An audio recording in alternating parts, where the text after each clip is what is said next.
Rakata Yahweh Yahweh Shai. Rakata Yahweh Yahweh Shai. Rakata Yahweh Yahweh Shai. Rakata Yahweh Yahweh Shai. Yahweh, Ba'ashem, Yahweh Shai, Wa Barak, Wa Rapah, Wa Kazak. To the apostles, elders, and the brethren throughout the four corners, Shalom. Um, this lesson I'm gonna call it Ye have a custom. See, that's a statement that Pilate made to the top priests, the scribes, Pharisees, uh, that wanted to convict and kill and crucify Yahweh Shai for saying that he was the king of the Jews. But Pilate asked him, he said, listen, ye have a custom. So the custom was, I'm going to read here in the scripture. I'm going to start up at, just to give a little backstory, I'm going to start at St. John 18:33. The point is in 39. Then Pilate entered into the judgment hall and called Yahushua and said unto him, Art thou king of the Jews? Yahushua answered him, saying, Sayest thou this thing of thyself, or did others tell it thee of me? Pilate answered, Am I a Jew? Thine own nation and the chief priests have delivered thee unto me. What hast thou done? Yahushua answered, My kingdom is not of this world. If my kingdom were of this world, then would my servants fight, that I should not be delivered to the Jews. But now is my kingdom not from hence. That's all Yahushua answered him. Pilate therefore said unto him, Art thou king then? Yahushua answered, Thou sayest that I am a king? To this end was I born, and for this cause came I into the world, that I should bear witness unto the truth. Everyone that is of the truth heareth my voice. Pilate saith unto him, What is truth? And when he had said this, he went out again unto the Jews, and said unto them, I find in him no fault at all. So Pilate said, Listen, I find no fault at all for you guys wanting to kill this guy. Now verse 39. So now Pilate says to them, to the Jews, he says, But ye have a custom that I should release unto you one at the Passover. Will ye therefore that I release unto you the King of the Jews? Then cried they all again, saying, Not this man, but Barabbas. Now Barabbas was a robber. They said, Look, don't release him, but release that robber Barabbas, and basically crucify him. But he says, Ye have a custom. Now what was that custom? Because we never had a custom in the scriptures where you would crucify a man, an innocent man, and release a criminal. There was never no such custom like that in the scriptures. Now that custom that he was talking about, that the scribes and the those Jews were was what he was speaking about. The custom is called, a name for it is, you could call it the Festival of Merodach, or another name you can call it is the Zagmug Festival.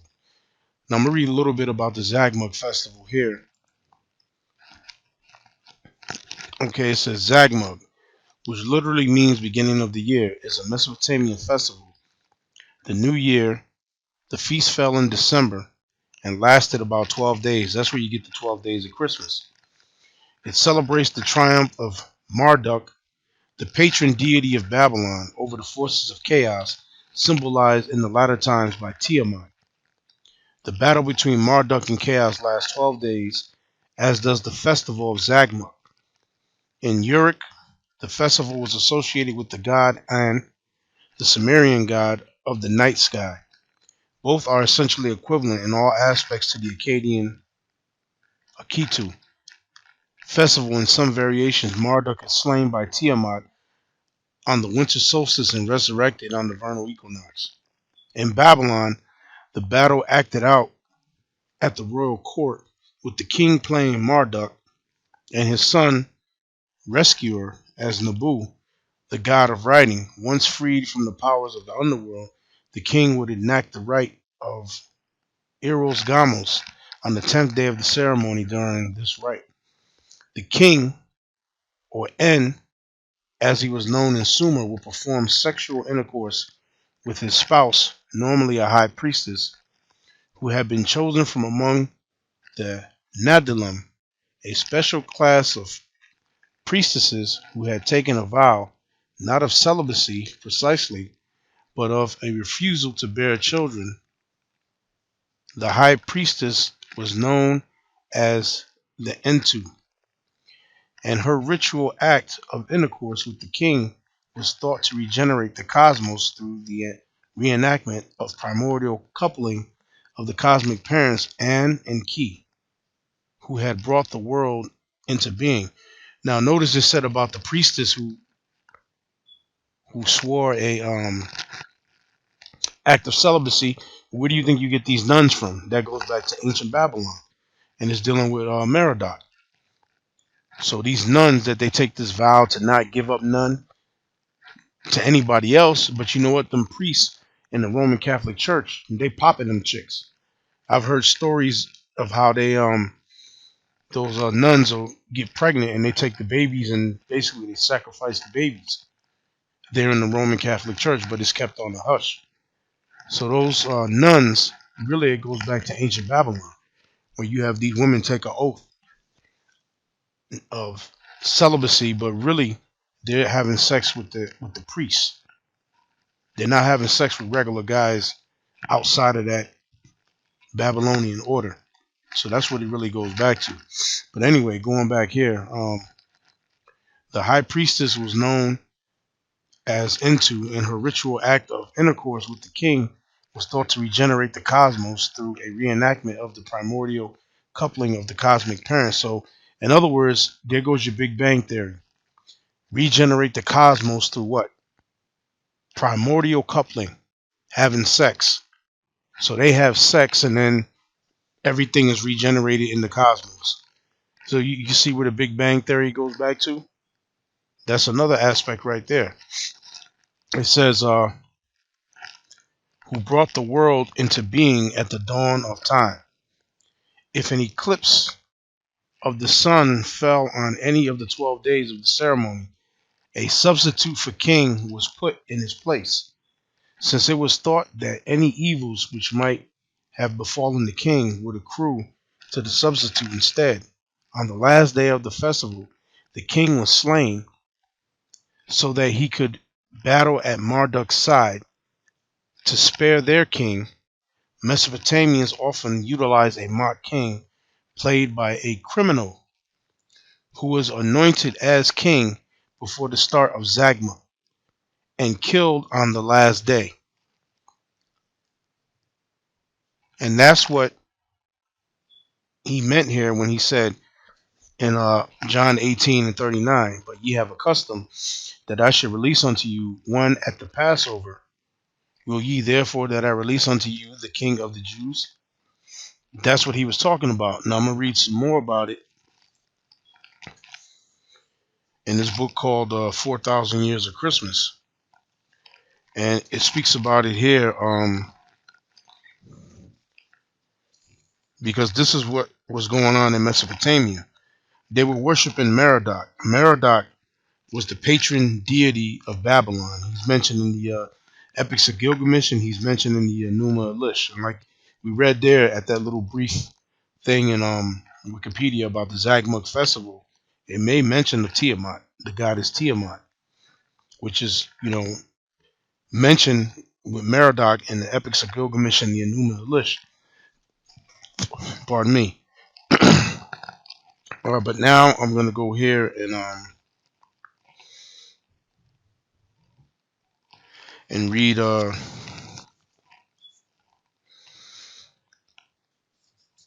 over here. Okay, this is page 27, and it says so I'm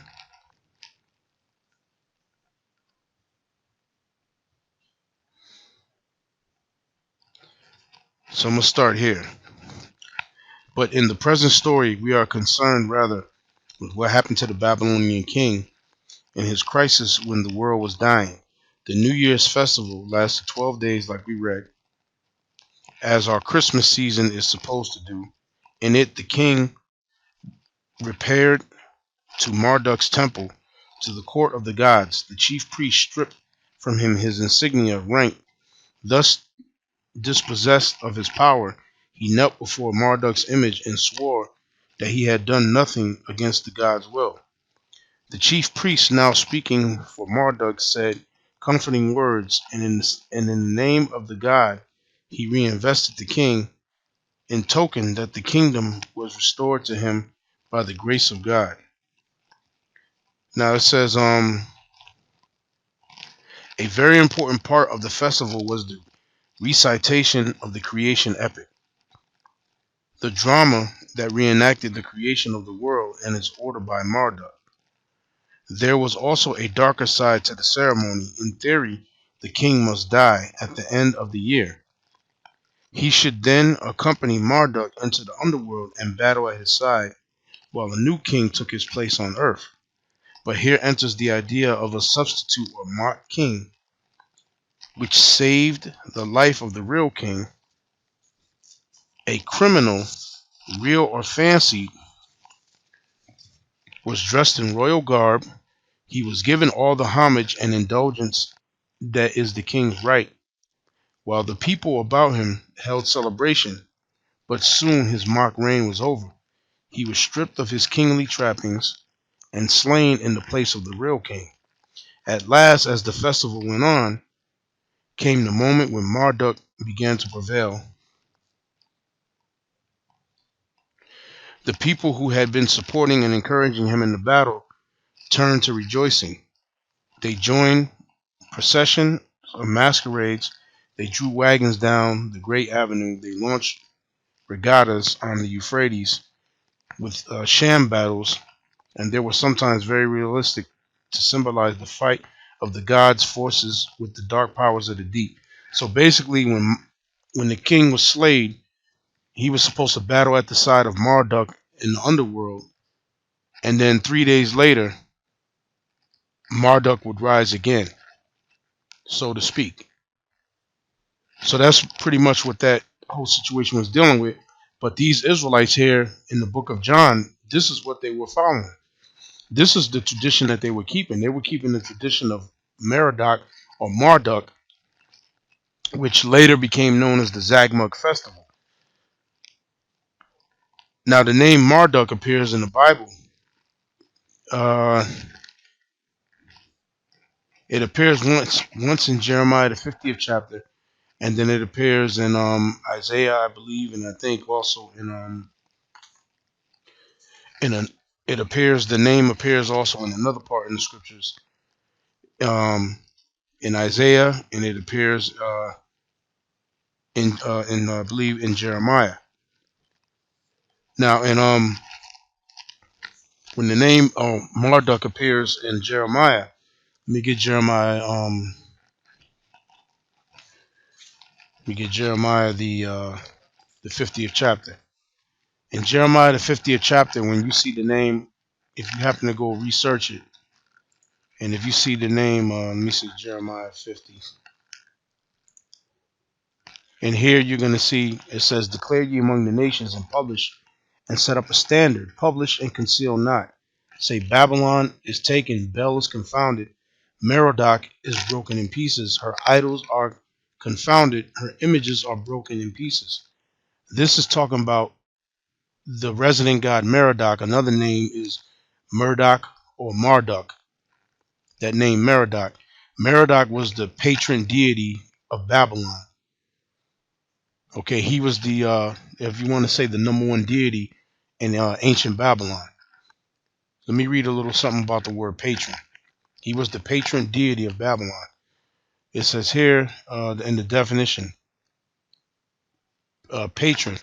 Okay, now here's a definition of patron from the Merriam-Webster dictionary. It says a person chosen, named, or honored as a special guardian, protector, or supporter. That's what Merodach was known as. Now here's another definition of patron: the chief male officer in some fraternal lodges having both men and women members. So he was the patron deity of ancient Babylon. and that was Merodach. Jeremiah 15:2, it says, "Declare ye among the nations, and publish and set up a standard. Publish and conceal not. Say, Babylon is taken, Bel is confounded, Merodach is broken in pieces. Her idols are confounded, her images are broken in pieces." Now, the name Merodach will appear again in the scriptures. If you go search it out, it'll appear again during the time of Jeremiah, and during the time of Nebuchadnezzar. Nebuchadnezzar II had a son who was named Evil Merodach, and he reigned after Nebuchadnezzar II, 562 to 560 BC, and he's mentioned in Jeremiah 51 to 31. I'm not going to go read it.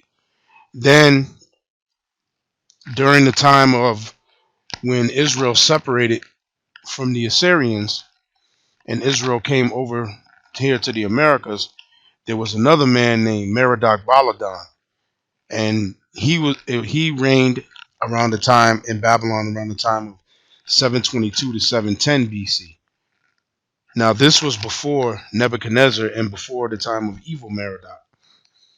But when you see that name Merodach Baladan or Evil Merodach, it's not talking about the Merodach that's mentioned here in Isaiah the 50th chapter. These are men who were kings in Babylon who took on the name Merodach, right? But they weren't the patron deity of Babylon, Merodach. So I'm just making the distinction. But now I want to go back to the book of John and go over to the next chapter, which will be the 19th chapter, and continue on reading about what they did to Yahushua, because we read about how the king was going to be mocked and then he was going to be sacrificed. So now this is what they did to Yahushua. This was according to that thing called the Zagmug Festival, which was basically in representation of Merodach. Now here in John 19 and 1 it says, "Then Pilate therefore took Yahushua and scourged him, he beat him, and the soldiers platted a crown of thorns and put it on his head, and they put on him a purple robe, and said, Hail, King of the Jews! And they smote him with their hands. Pilate therefore went forth again and saith unto them, Behold, I bring him forth to you, that ye may know that I find no fault in this man." So Pilate said, "Look, I find no fault in this man," but Jake, the leaders, still wanted to crucify him, because what were they doing? They were keeping to that Babylonian custom dealing with Merodach, the Zagmug festival. It says, "Then came Yahushua forth, wearing the crown of thorns and the purple robe, and Pilate saith unto them, Behold the man. When the chief priests therefore and officers saw him, they cried out, saying, Crucify him, crucify him. Pilate saith unto them, Take ye him and crucify him, for I find no fault in him. The Jews answered him, We have a law, and by our law he ought to die, because he made himself the Son of the Most High. When Pilate therefore heard that saying, he was the more afraid,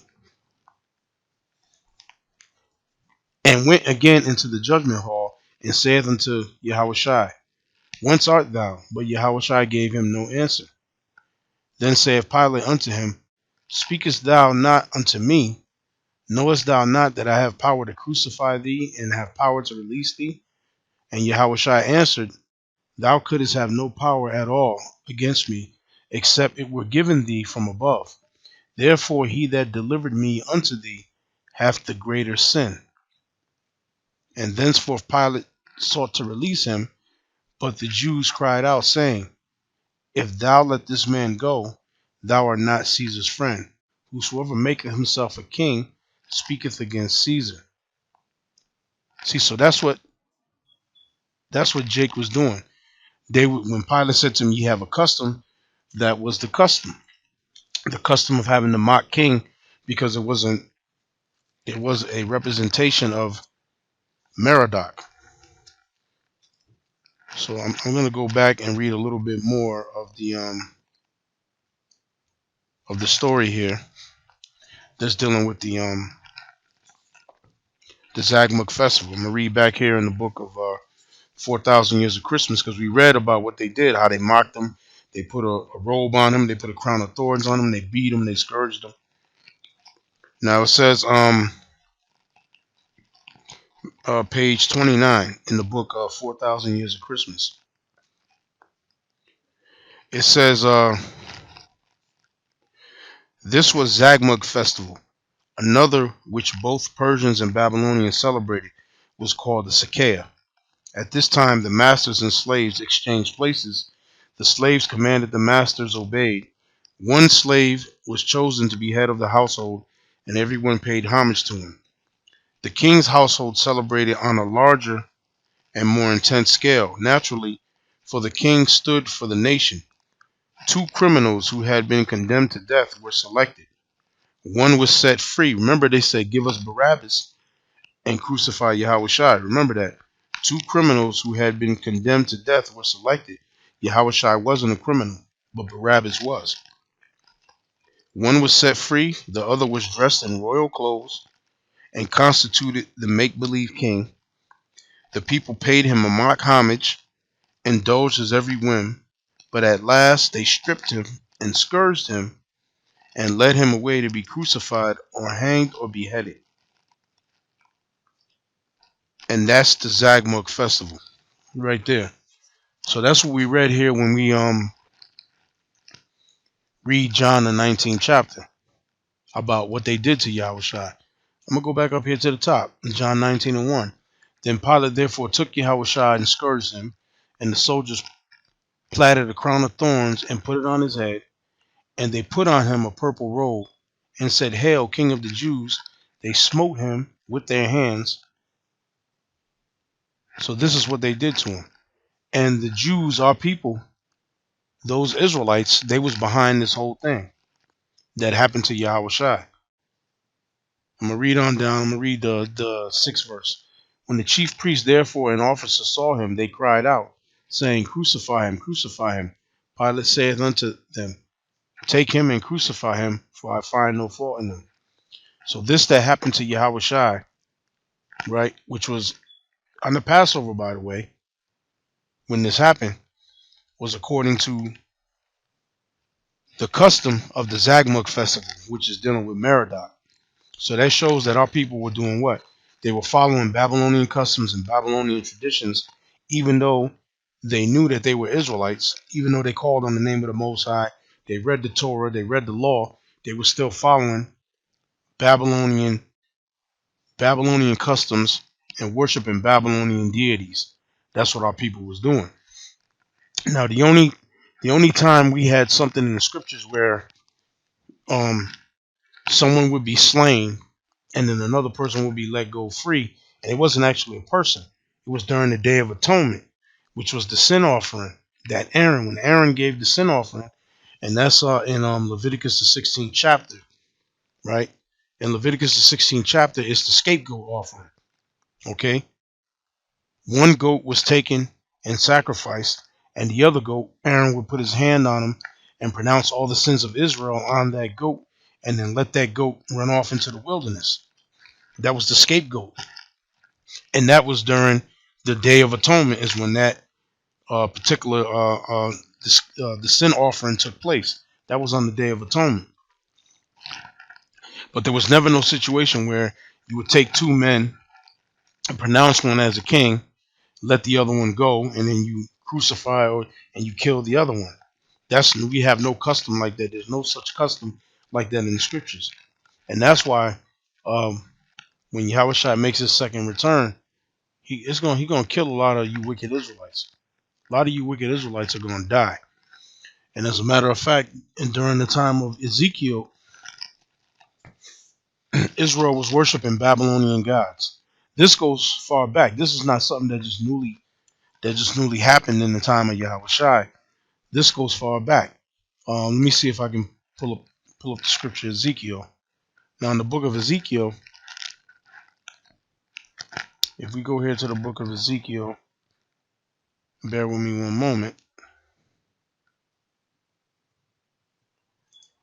If we go to Ezekiel, the 8th chapter, I'm going to start here at about the 6th verse. When the Most High was speaking to Ezekiel, he said, "Furthermore unto me, son of man, seest thou what they do, even the great abominations that the house of Israel committeth here, that I should go far off from my sanctuary, but turn thee yet again, and thou shalt see greater abominations." And he brought me to the door of the court, and when I looked, behold, a hole in the wall. Then said he unto me, Son of man, dig now in the wall. And when I had digged in the wall, behold, a door. And he said unto me, Go in and behold the wicked abominations that they do here. So I went in and saw, and behold, every form of creeping things and abominable beasts, and all the idols of the house of Israel portrayed upon the wall round about. And there stood before them 70 men of the ancients of the house of Israel, and in the midst of them stood Jaazaniah, the son of Shaphan, with every man his censer in his hand, and a thick cloud of incense went up. Then said he unto me, Son of man, hast thou seen what the ancients of the house of Israel do in the dark? Every man in his chambers of his imagery, for they say, The Lord seeth us not, the Lord hath forsaken the earth. He said unto me, Turn thee yet again, and thou shalt see greater abominations that they do. It says, Then he brought me to the door of the gate of the Lord's house, which was toward the north. And behold, there sat women weeping for Tammuz. Who was Tammuz? Tammuz was the child that was had by Nimrod and Semiramis. Tammuz. See, that's why when you see images of the Black Madonna and child, that's really not Mary and Yahushai. That's really Semiramis and Tammuz. You notice there's images all around and it shows a woman with a baby. But Yahweh, the most important part of Yahushai was his ministry. But the pictures that you see all over is a woman with a baby, because pushing the narrative of a woman that got pregnant without having sex with a man, which is total BS. That never happened. But Israel, during the time of Ezekiel, the women were weeping for Tammuz. It says, and he brought me into the inner court. So in other words, when you see the images of the Black Madonna and child, that's, even though Mary is a black woman and Yahushua is a black baby, that's not Mary and Yahushua. It's really Semiramis and Tammuz. So let me read on, verse 15. Then said he unto me, Hast thou seen this, O son of man? Turn thee yet again, and thou shalt see greater abominations than these. And he brought me into the inner court of the Lord's house, and behold, at the door of the temple of the Lord, between the porch and the altar, were about 25 men, with their backs toward the temple of the Lord, and their faces toward the east, and they worshipped the sun toward the east. Then he said unto me, Hast thou seen this, O son of man? Is it a light thing to the house of Judah that they commit the abominations which they commit here? For they have filled the land with violence, and have returned to provoke me to anger. And lo, they put the branch to their nose. Therefore will I also deal in fury. Mine eye shall not spare, neither will I have pity. And though they cry in mine ears with a loud voice, yet will I not hear them. So why do you think during the time of slavery, Jake was crying? Well, you wasn't crying unto Yahweh, but you were crying unto what you thought would be what, the supreme power, looking for deliverance, and no deliverance came, because the Most High got tired of Israel's shit. And this is during the time of Ezekiel. The Lord was tired of Israel's shit. And even during slavery coming over here to the Americas, the Lord wasn't answering none of Jake's prayers, because the Lord again was tired of Jake's shit. And in this day and time right now, that we're at the end, the Most High is tired of Jake's shit, and he gonna pour his fury out on 2/3 of you Negroes, West Indians, Puerto Ricans, Haitians, Dominicans, Cubans, and Mexicans because of your wickedness. So that's pretty much what I wanted to say on that. There's some other scriptures that I had lined up, but I just wanted to touch on it, make the point, and I pretty much drove the point home. So with that, I'm gonna say shalom.